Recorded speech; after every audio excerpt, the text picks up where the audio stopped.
முருகப்பெருமானின் மீது சத்தியமிட்டு சொல்கிறேன், மனதை மாற்றுங்கள், உங்கள் வாழ்க்கை மாறிவிடும். ஏன் பல பேருக்கு வாழ்க்கை இன்னும் மாறல? ஏங்க நீங்க நினைக்கிற மாதிரிலாம் இல்ல, லேட்டாலாம் மாத்த மாட்டார் வாழ்க்கை. நீங்க உங்க மனசு மாறிச்சுன்னா அடுத்த வினாடி மாத்துவார் இறைவன், சத்தியமிட்டு சொல்கிறேன். இன்னும் 1000 தைப்பூசம் கொண்டாடினாலும் இறைவன் வரமாட்டார். எழுதி தரேன், நான் வெளிப்படையா பேசுறேன், மறைச்சு வச்சு பேசுறதுக்கு ஒண்ணும் இல்லை. இவ்வளவு தூரம் பேசுறான, கொஞ்சமாவது நம்ம மனசை மாத்தி பாப்போன்னு ட்ரை பண்ணுங்க, இறைவன் வந்துருவார். சத்தியமான வார்த்தை. பல பேரோட வாழ்க்கை ஏன் மாறல? மனசு சரியில்லை, குப்பை.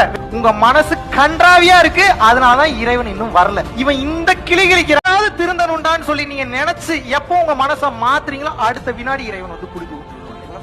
இவ்வளவுதான். இங்க இருக்கிறாரு. எங்க இருக்கிறாரு? எங்க இருக்கிறாரு? இங்க இருக்கிறாரு.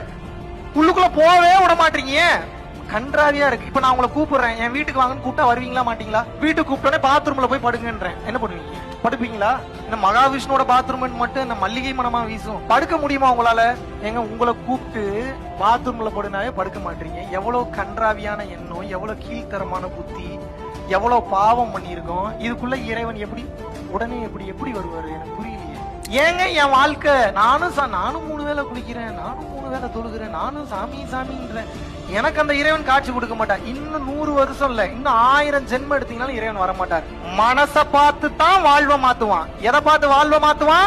இறைவன் எப்போது உங்கள் மனதை மாற்றுகின்றார்? உங்கள் மனம் எப்போது நல்ல சிந்தனையில் இருக்கின்றதோ அப்போதுதான் உங்கள் வாழ்வை பரிபூரணமாக மாற்றுவார். அதுவரை இறைவன் உங்கள் வாழ்வை மாற்றவே மாட்டார்.